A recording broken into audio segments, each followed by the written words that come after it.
Nós estamos de volta e agora eu vou conversar com o Cauê Campos. O Cauê, ele é diretor da Pivô Máquinas e Irrigação e nós vamos falar do potencial irrigável aqui no Brasil e também de um prêmio que a Pivô recebeu agora recentemente. Cauê, muito bom dia, muito obrigado pela sua presença, é um prazer tê-lo aqui, tudo bem? Tudo bem, prazer é meu. Mais uma vez a Pivô saiu na frente aí e há Exatamente. muitos anos, só uns 25 anos eu trabalhei na Pivô, na empresa, era o pai dele que era o diretor-geral, e a Pivô... Longa data. Longa data. E o Cauê era pequenininho e tal, e a Pivô, naquela época, ela também já foi considerada e recebeu alguns prêmios como a maior empresa de irrigação do mundo. A Pivô, Goiânia, aqui brasileira, aqui, Goiânia. E a Pivô é uma empresa que cresceu muito, ela basicamente está aqui de Goiás para cima, aqui vocês basicamente dominam tudo, né? E agora a gente pega a área Goiás, Tocantins, Bahia e Minas Gerais. Pedaço de Minas. É muita gente. E o Brasil é um dos grandes produtores e utiliza a irrigação, e a irrigação vai continuar crescendo, pode ter certeza absoluta. O Cauê, me fala um pouquinho aí desse potencial, principalmente aqui de Goiás para cima, que nós temos em irrigação. Então, o Goiás é um mercado que tem investido muito em irrigação, né? É um dos principais mercados do Brasil. É um mercado que ele gira em torno aí de 200 a 300 pivôs todos os anos, né? Então, esse mercado ele fica só crescendo e é um comportamento muito diferente dos Estados Unidos, porque nos Estados Unidos o mercado ele está decrescendo. Por incrível que pareça, o mercado de irrigação por pivô, irrigação em geral nos Estados Unidos ele está decrescendo, porque lá eles já ocuparam todas as áreas irrigadas. Não tem mais espaço. E não tem mais espaço e tem vários irrigantes ou áreas irrigadas que estão sendo substituídas, por exemplo, por energia solar.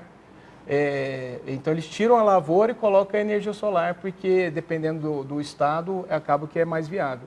Aqui no Brasil, muito pelo contrário, né? Os pivôs eles só aumentam, né? Então quem instala um pivô costuma ficar reformando ele eternamente e você acaba durando para sempre um pivô. Então tem pivô que tem mais de 30, 40 anos já de vida, né? Então você tem toda a base instalada e todos os anos entra mais 200 pivôs, 300 pivôs no mercado, né? A gente costuma, a gente não, muita gente aí costuma falar o seguinte, mas o pivô rouba muita água do chão. Olha, não é nada disso, muito pelo contrário. Sai de um curso de água, irriga, cai na terra, penetra e continua o processo de novo. Então, é uma alta tecnologia que dá para você, dependendo da região, ter aí 3 até 4 cultivos por ano. Né? Exatamente. Então, você faz uma safra, aí depois você faz uma safrinha, aí você pode entrar, por exemplo, com feijão e depois você coloca o pasto, né? Então, aí obviamente você vai entrar só para engordar mais um pouco o seu gado, né? E depois você já tem que retirar aquele capim, né? Ele vira uma palhada para você já entrar com a próxima safra novamente soja. E aí muita gente fala que a agricultura ela destrói, pelo contrário. Isso que o Cauê acabou de falar, você entra com uma safra, safrinha, feijão e depois entra com capim, com boi. Esse pasto, ele vai reestruturar o solo para permitir que a próxima safra seja uma safra pujante. Então, a turma às vezes fala sem saber, mas a irrigação é o futuro do nosso país. E nós temos aí, pelo menos aqui em Goiás, muita área para crescer, né? Ainda temos muita área, né? O principal gargalo no nosso estado é a energia elétrica, né? Então, é um fardo que a gente tem de ser um país ainda que precisa de mais desenvolvimento. E isso está tudo atrelado, no final das contas, à taxa de juros. Porque quando a taxa de juros é alta, você não tem dinheiro suficiente para fazer investimentos de longuíssimo prazo. Porque uma rede de energia elétrica é um investimento de longo prazo. Mas se a gente destrava a questão da energia elétrica, a gente consegue aumentar a velocidade de irrigação do nosso estado. E aí, quando você faz isso, você aumenta o PIB, você aumenta os impostos. Não, aumenta tudo. Você aumenta a receita do produtor rural, a venda de máquinas, os empregos. É verdade. Né? Então você tem todo um ecossistema ali e você inclusive preserva, porque você usa melhor a terra. Né? Então você pega, por exemplo, nos Estados Unidos, na Europa, que você tem, em muitos lugares você só tem uma safra. Então, para você fazer a mesma coisa que você faz no Brasil, você tem que ter 3 vezes mais área nos Estados Unidos. Então, como que a gente não fala que isso é preservação do meio ambiente? Porque assim, as pessoas precisam comer, alguém precisa produzir. Se a gente pode fazer mais com menos, isso é preservar o meio ambiente. É verdade. Porque assim, a gente não pode ir para o extremo para falar assim, não vamos fazer nada. E aí vai fazer o quê? Não vai mais produzir alimento para o mundo? Então, assim, as pessoas têm que comer. Como é que a gente faz o melhor possível com menor quantidade de recursos? Entendi. E o Brasil, e especialmente o estado de Goiás, mas eu te falo assim, o Brasil em geral, ele é muito abençoado, né, com o nosso clima, com os nossos recursos. E assim, eu vejo que a agricultura ela passa por um período que ela já passou por períodos melhores, né? Então, assim, vamos dizer que quando está tudo muito bom e volta para o normal, parece que está ruim. É verdade. Né? Mas a verdade é que o mercado é cíclico, né? A gente está passando um momento que, historicamente, a cada 5 anos, você tem ciclos na agricultura, principalmente se tratando de soja e máquina agrícola, irrigação. E eu acho que a gente está literalmente no vale. Né? Inclusive, tem um dado muito interessante. Pode falar? Rapidinho. Tá, então rapidinho. Mas tem um dado muito legal, porque o preço de máquina agrícola nos Estados Unidos está muito mais caro que no Brasil. Se você pegar o preço e converter em reais, é muito mais caro. Isso nunca aconteceu. O preço no Brasil sempre é mais caro que nos Estados Unidos. É verdade. Então, assim, a gente está num vale onde é oportunidade fazer investimento. O que atrapalha o Brasil agora é a taxa de juros, que é o vilão agora. É verdade. Cauê, você tem 30 segundos para falar do prêmio. Esse prêmio é muito bacana. A gente ganhou esse prêmio como maior distribuidor de pivôs centrais da América Latina, competindo com várias revendas, né, do mundo inteiro, inclusive, só que oficialmente a gente fala América Latina. O Brasil, com um mercado de aproximadamente 3.500 pivôs, a Pivô sozinha vendeu mais de 400 pivôs no ano passado, foi o segundo melhor ano da história, apesar de tudo. Então, assim, mostra o tanto que os agricultores estão entendendo que a irrigação é o futuro, né? E isso está, nos Estados Unidos, eles estão enxergando que o Brasil é essencial para que as empresas do agro sejam multinacionais, né? Uma empresa que quer ser multinacional, sem o Brasil, ela não está atuando no mundo. Né? É verdade. Então, o Brasil hoje ele é literalmente protagonista no mundo. Eu acho que, vou falar o que eu sempre venho falando há muito tempo, é uma questão só de ajuste aqui no Brasil. Quando nós conseguimos resolver o problema, principalmente político do brasileiro, quando os políticos realmente pensarem no Brasil, pode ter certeza que a coisa anda. Tem certeza. Parabéns pela Obrigado. Pivô. Muito obrigado pela sua presença. Muito obrigado mesmo. Manda um abraço para o seu pai, para o Jorge. Pode deixar. Tá bom?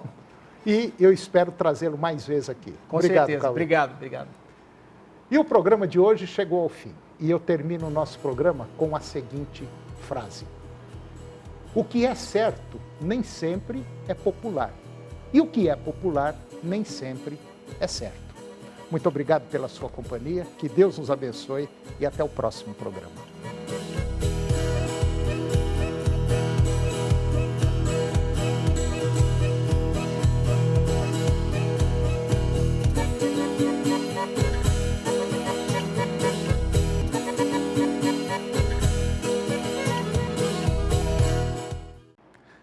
Olá, muito bom dia. Muito obrigado mais uma vez pela sua companhia. Está começando mais uma edição do programa Agronegócio e eu desejo a você e a sua família muita paz, muita saúde. No programa de hoje nós vamos mostrar uma reportagem sobre pasto superadensado. Trata-se de uma tecnologia que apresenta excelentes resultados para o produtor, principalmente para quem possui pequenas áreas, mas não quer dizer que as propriedades médias e grandes não possam utilizar. Vamos falar também do mercado da soja e eu vou conversar com Cauê Campos. O Cauê, ele é diretor da Pivô Máquinas e Irrigação e nós vamos falar do potencial irrigável no Brasil e também de um prêmio que a Pivô recebeu agora recentemente. O programa Agronegócio já está no ar.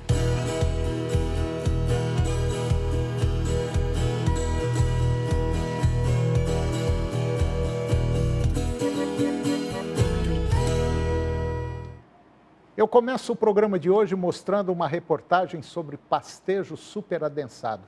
Essa reportagem nós vamos reprisar atendendo a inúmeras solicitações. Trata-se de uma tecnologia que apresenta excelentes resultados para o produtor, principalmente para quem possui pequenas áreas, mas não quer dizer que propriedades médias e grandes não possam utilizar. Confira.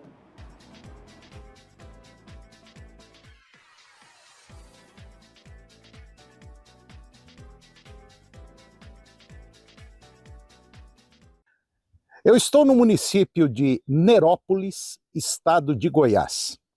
Mais precisamente no sítio Busca Vida. E esse sítio aqui, ele tem 18 hectares.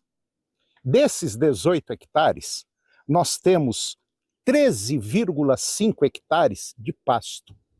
E tem ainda mais 1,5 hectare que está sendo formado e que vai ser utilizado lá por volta do mês de fevereiro, março, por aí. Muito bem. Então, nesses 13 hectares e meio de pastagens, o pecuarista está colocando simplesmente 100 novilhas, com idade variando aí de 13 a 24 meses. E o objetivo aqui é a produção de arrobas por hectare. Só para você ter uma noção, a média brasileira hoje, por hectare de produção de arrobas por hectare, está na faixa assim de 5, 6, talvez até 7 arrobas por hectare ano. E aqui no sítio, nesses 13,5 hectares de pastagens, o pecuarista está produzindo uma média de 40 arrobas por hectare. É um número simplesmente fantástico em relação à produção de arrobas no Brasil. Portanto, é uma tecnologia que o pecuarista vem utilizando aqui, chamada de pastejo ultra adensado. É uma tecnologia que permite uma alta lotação num espaço muito pequeno. E pode ter certeza absoluta, aí nós temos fazendas aí de 20, 30 alqueires, por exemplo, que às vezes não tem 100 animais, como está sendo utilizado aqui hoje. E é exatamente o que você vai ver agora. Eu vou conversar agora com o Gerry. O Gerry, ele é a pessoa encarregada de fazer as mudanças de piquetes dos animais, é ele quem cuida do rebanho aqui do sítio, e ele já está, vamos dizer assim, bem maceteado de todo esse processo que acontece aqui nessa propriedade. E como eu disse, os resultados são simplesmente fantásticos.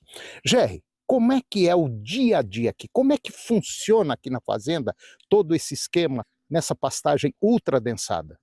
Aqui é assim, é super tranquilo, o gado entra, começa a trocar cedo, o gado começa a comer, né? Vou passando de piquete em piquete. Estou fazendo em média aí umas de 10 a 12 trocas por dia. A metragem de 15 por 10, 15 por 10 cada piquete. Tá, cada piquete então tem uma metragem de 15 por 10.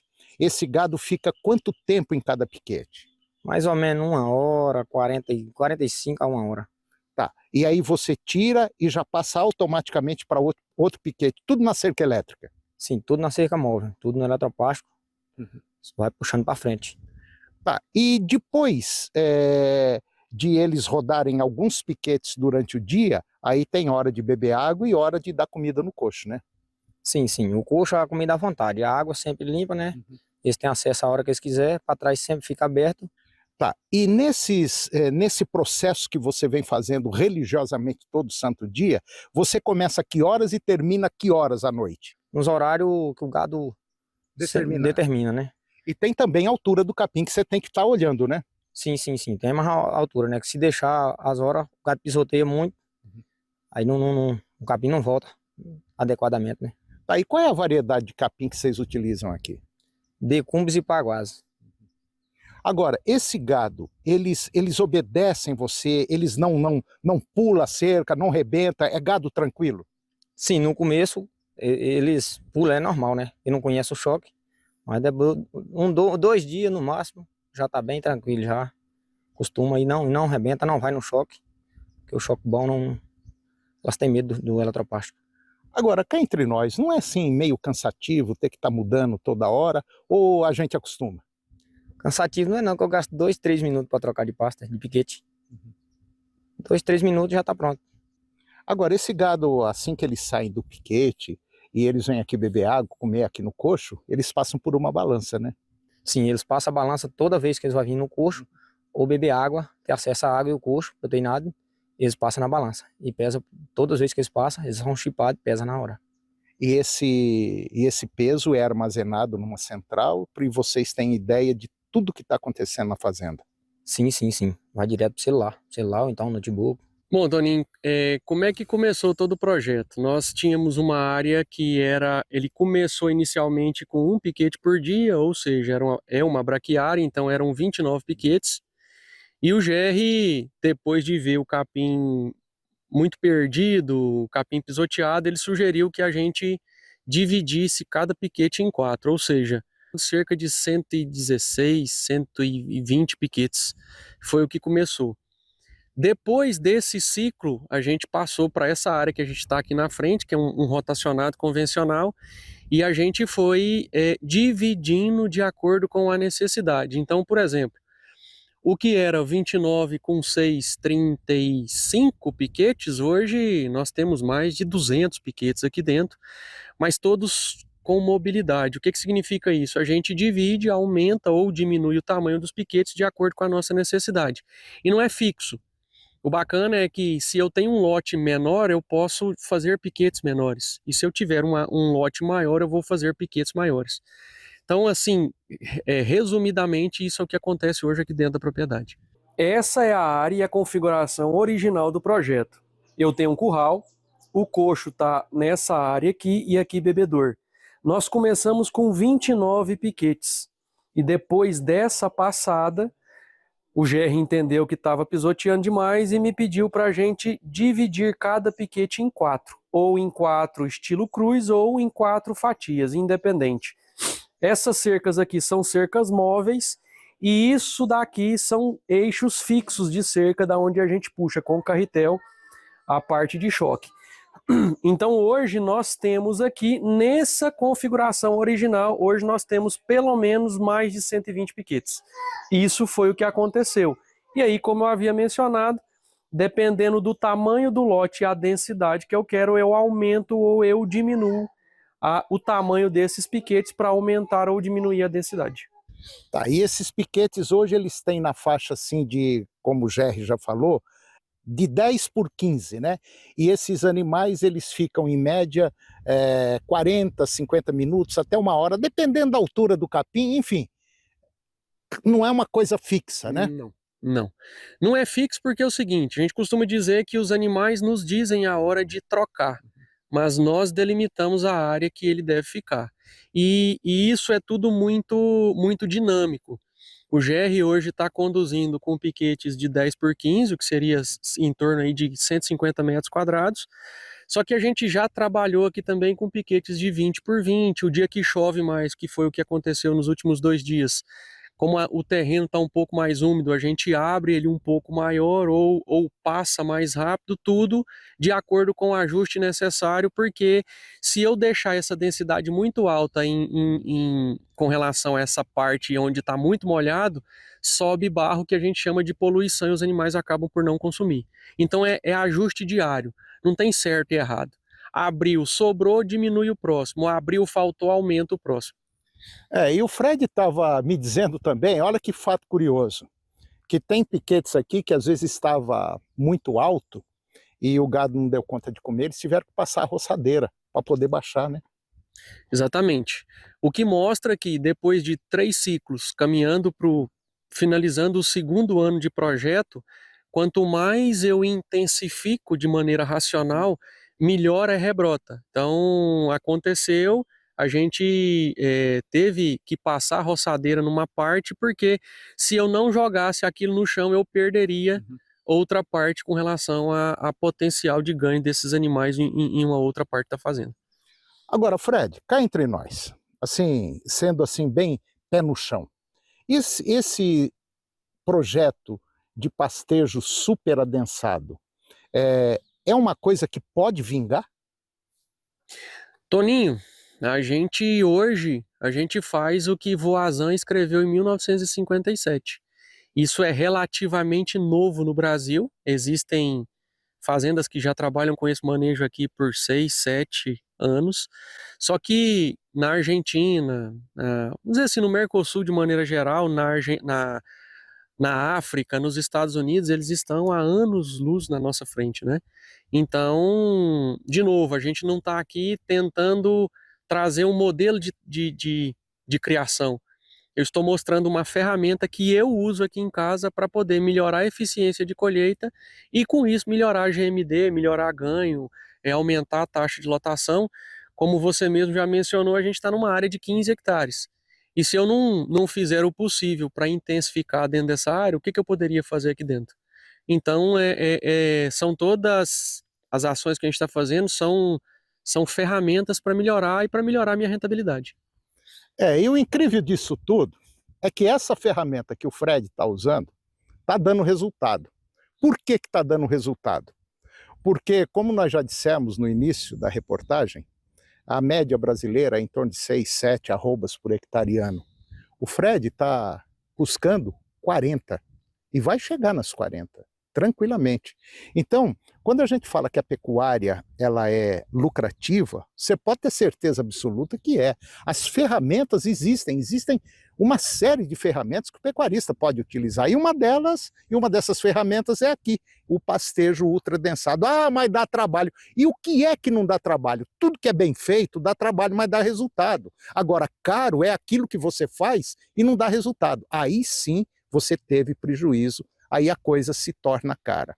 Aqui no caso do Fred, é uma situação, vamos dizer, eu não diria diferente, é uma situação que você pode fazer em qualquer propriedade, independente do tamanho, pequena, média, grande.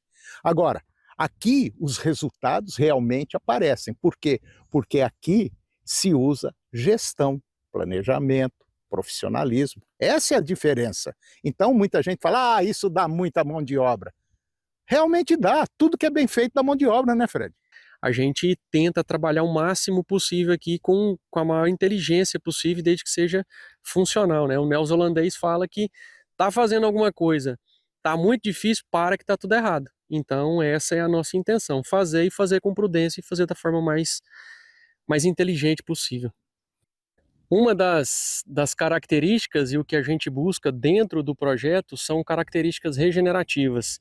E dentro delas a gente tem principalmente melhoria de solo, né? Muitos pecuaristas dão atenção primordial ao gado e esquecem do solo. E aqui tudo que a gente tem colhe de benefícios vem principalmente do solo. Então eu aprendi com um paraguaio que animal regenera solo e solo regenera planta. Então hoje a gente tem, pelo manejo, uma concentração de estrume, de urina demasiadamente grande dentro das parcelas. Isso ativa a microbiologia do solo, isso ativa a fertilidade e saúde de solo. Então, herbicida foi zerado, adubação química não estamos usando, buscando tudo que a pecuária regenerativa fala que precisa de ser feito para promover uma regeneração de solo. E isso é uma das coisas gritantes dentro do projeto, dentro do manejo, e que só esse tipo de manejo traz de forma mais acelerada, que é o que a gente enxerga por aqui. Bom, inclusive você que está nos acompanhando, o Fred agora vai inclusive dar cursos sobre esse sistema aqui, e um deles vai ser agora, já no mês de janeiro.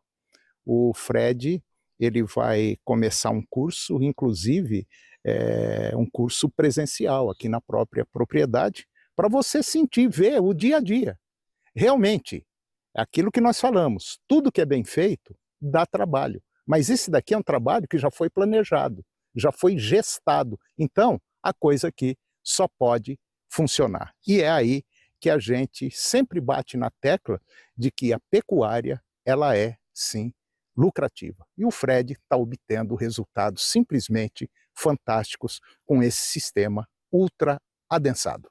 Aqui no projeto de pasto super adensado foi desenvolvido um produto específico para esse tipo de gado.